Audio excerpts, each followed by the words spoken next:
बीमार ऊंट चालक को झरने के किनारे छोड़कर काफिला चलता रहा। झरने के पानी की प्रसिद्धि के कारण सारे काफिले वहां रुकते थे। पानी, जिसकी बाबत बहुत बातें की जाती थीं। कुछ कहते कि इसके एक घूंट से दुर्बल में पुनः शक्ति आ जाती थी और दूसरों का विचार था कि इसके गुण अजीब, भयानक और यहाँ तक कि प्राणनाशक थे। हजरत मोहम्मद के दामाद हजरत अली के अनुयायी और वह आदमी जिससे हजरत के धार्मिक और राजनीतिक काम को जारी रखना था, झरने के पानी का विशेष आदर करते थे। वे कहते थे कि उदार और अभागा राजकुमार, जो अपने घोषित शत्रु ऐशा या आजा, हजरत की विधवा, की सेना पर विजयी था, ने अपनी निश्चित विजय वाले दिन इसी से अपनी प्यास बुझाई थी। जैसे सभी विश्वासी जानते हैं कि हजरत की विधवा लड़ाई में ऊंट से गिर गई थी, अली ने उसे आदरपूर्वक उठाया तथा क्षमा कर दिया और उसे सुरक्षित मक्का भेज दिया। ये कहा जाता है कि उसी समय से ही जीवन झरने के पानी के गुणों की चर्चा शुरू हुई थी। ये बताया गया है कि ऐशा, जो उन केवल 4 अद्वितीय महिलाओं में से एक थी जो इस दुनिया में रहीं, ने अपनी पराजय और कैदी बनाए जाने के बाद पानी को अपने होठों से छुआ तो उसने घोषणा की कि उसका स्वाद असह्य था। ऊंट चालक पानी के स्वाद के बारे में नहीं सोच रहा था। उसने धूल के उस बादल को लुप्त होते देखा जो विदा होता हुआ काफिला छोड़ गया था और अपने आप को मरुस्थल की रेत के समुद्र में टूटे हुए जहाज के यात्री के रूप में पाया। ये सत्य है कि झरना नखलिस्तान से घिरा हुआ था। 10-12 खजूर के पेड़ और ऊँटों को पानी पिलाने वाला ईंट मसाले से बना कठौता और दूर मस्जिद में जाने वाले यात्रियों के थोड़े आराम के लिए विश्राम गृह, इतना ही उस एकांत नखलिस्तान में था। गर्मी, जिसने उसकी नाड़ियों में रक्त को शुष्क कर दिया था, से भकोसाए किफ़ायती और संयमी ऊंट चालक ने अब खाने, रोटी और खजूर जो उसका सामान्य भोजन था, की ओर ध्यान नहीं दिया। अब उसका सहारा केवल झरने का पानी था। वे इसको जीवन का झरना कहकर अच्छा करते हैं। मैं कुछ ही दिनों में अच्छा हो जाऊंगा। मैं इसको पीता रहूंगा। 2-3 दिन बीत गए। त्यागा हुआ व्यक्ति अपना मिट्टी का बर्तन पानी की मुश्क से भरता रहा, जो उसके साथी आगे जाने से पहले भरकर उसकी बगल में छोड़ गए थे, और जैसे ही वह पानी पीता था, सोचने लगता, मेरी बीमारी जरूर मेरे दिमाग को घुमा देगी। अभी यह पानी कितना मीठा था और अब ऐसा हो गया जैसे कोई कड़वा काढ़ा मिला दिया गया हो। तीसरे दिन बौनी जाति के लोगों, जो थोड़ी दूर शुष्क घाटी की ढलान पर ठहरे हुए थे, कि लड़कियां अपनी पानी की मुश्कें भरने के लिए झरने पर आईं।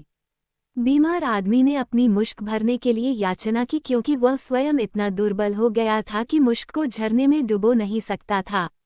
एक 15 वर्षीय बारहसिंघे की तरह पतली लड़की ने सिकड़ी को घुमाया और पानी से भरी बाल्टी ऊपर आ गई। पानी ठंडा और बिल्लौर की तरह साफ था। बीमार आदमी ने घूंट भरने के लिए कांपते हुए हाथ फैलाए। जब लड़की ने चमकीले पानी से भरा, चित्रकारी किया हुआ अपना बर्तन उसे दिया तो वह प्रसन्नता से मुस्कुराया, परंतु कुछ बूंद पानी पीते ही उसने बुरी तरह मुंह बनाया। मुश्क के पानी के स्वाद की अपेक्षा इसका स्वाद और अधिक कड़वा है। वह व्याकुलता से बड़बड़ाया। लड़की ने अपने बर्तन में थोड़ा पानी लिया और उसको बड़ी प्रसन्नता से धीरे धीरे स्वाद चखते हुए पिया और बर्तन को खाली कर दिया। तुम कड़वेपन की क्या बात करते हो? उसने हंसते हुए पूछा। ये तो पहाड़ों की चोटियों पर पड़ी हुई बर्फ से भी अधिक ताज़ा और हमारी भेड़ों के दूध से भी अधिक मीठा है। इसने मुझे ताज़ा कर दिया है और बहुत लाभ पहुंचाया है। मैंने इससे अच्छा पानी कभी नहीं पिया। लड़कियों, इसे चखो और बताओ कि मैं ठीक कह रही हूँ। और पानी लेने वाली लड़कियों के समूह ने अपनी भरी हुई मुश्कें गधों पर पड़े हुए जाल के थैलों में रखने से पहले झरने के पानी के लंबे लंबे घूंट पिए। एक दूसरी से बर्तनों को छीनने का बहाना करते हुए और उनकी कुर्तियों पर पानी के छींटे उड़ाते हुए उन्होंने परस्पर मजाक किया। ताज़ा खजूरों की तरह धूप से चमकते जैतूनी रंग के उनके कंधे, उनकी युवा छातियों के आकार मात्र और गोल बाहें चमक रही थीं। उनकी अंडाकार काली आंखें खोलते समय चमकती थीं और अनार के दानों की तरह उनके दांत पानी से ताज़ा हुए लाल होठों में और भी सफ़ेद नजर आते थे।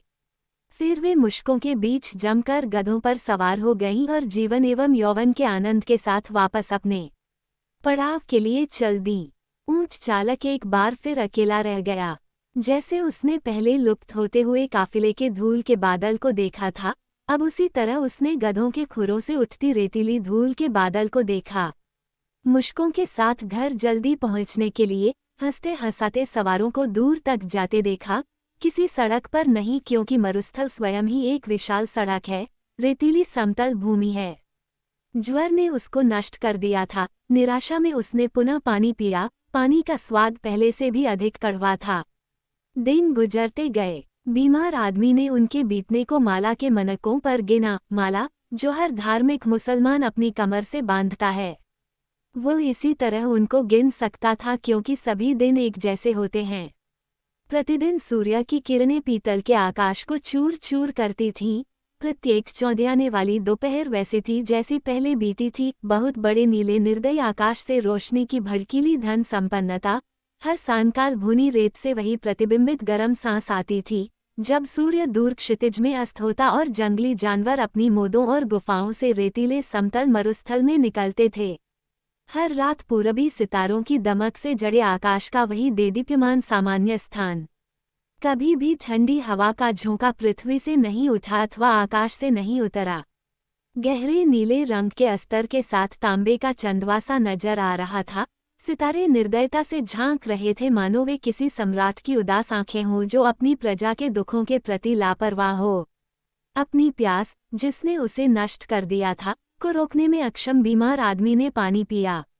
हमेशा झरने से पिया, जो प्रतिदिन कड़वे से कड़वा होता चला गया और स्वाद का प्रतिघाती बनता गया। न केवल प्रतिदिन, बल्कि हर घूंट के बाद अनुक्रम से।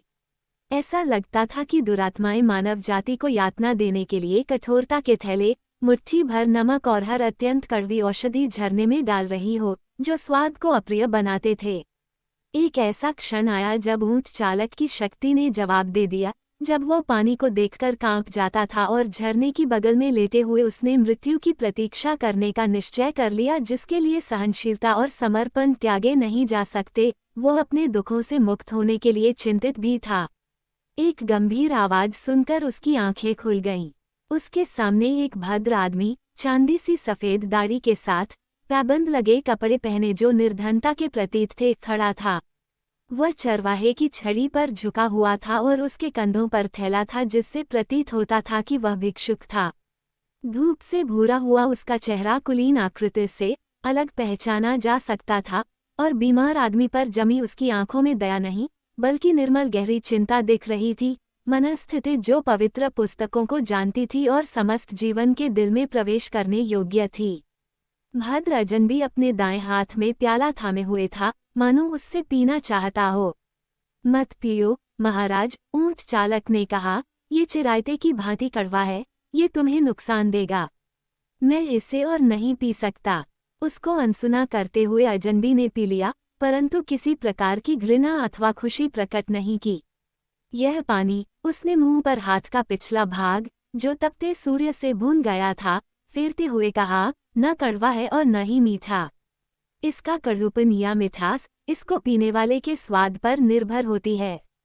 जब से तुम यहाँ लेटे हुए हो, क्या तुमने अपने अतिरिक्त औरों को नहीं देखा? क्या स्वस्थ युवा लोग पानी पीने नहीं आए? हाँ, ऊंट चालक ने उत्तर दिया, कुछ युवा लड़कियां आई थीं, बहुत प्रसन्न और आनंदचित अपने डेरे के लिए पानी लेने। उन्होंने पानी के गुणों की प्रशंसा की थी। तो अब तुमने देखा, भद्र अजनबी ने शांतिपूर्वक कहा, मौत का फरिश्ता तुम पर दया करे और कम से कम तुम्हें आज्ञा दे कि तुम झरने का पानी पी सको। मैं तुम्हें अपने साथ ले जाता, परंतु तुम्हें इस दुर्दशा से निकालने के लिए मेरा गधा पहले ही पूरी तरह लदा हुआ है और मुझे किसी काफिले से मिलने की जल्दी है, क्योंकि यदि मैं अकेला जाऊंगा तो जंगली जानवर मुझ पर झपटकर मुझे फाड़ डालेंगे। और अजनबी कुरान शरीफ की आयत पढ़ता हुआ चला गया। जब चमकते क्षितिज में उसका काला आकार लुप्त हो गया तो ऊंट चालक ने सोचा कि उसकी अंतिम आशा भी जाती रही। अपने बढ़ते ज्वर में वह झरने के इर्द गिर्द पत्थरों से बने स्थान पर पहुंचा और अपनी निराशा में उसको दोनों हाथों से थामा, परंतु अपनी शक्ति के लिए किसी विशेष प्रयत्न के बिना, जो मृत्यु को प्राप्त करने के लिए भी पर्याप्त नहीं थी, वह सिर के बल झरने में गिर गया। जोर जोर जोर। जब ऊंट चालक ने अपने आप को जीवन झरने में गिरा दिया तो उसके बाद भी झरने से निकाला गया पानी किसी के लिए मीठा एवं स्वादिष्ट था और दूसरे कई के लिए कड़वा। यहाँ यही कहा जा सकता है कि जब लोग उस प्रभेदकारी स्वाद को चखते थे तो वे सोचते थे कि भले ही पानी जीवन झरने से आता था, परंतु वह स्वाद उनके मन में मृत्यु का अनिवार्य विचार पैदा करता था।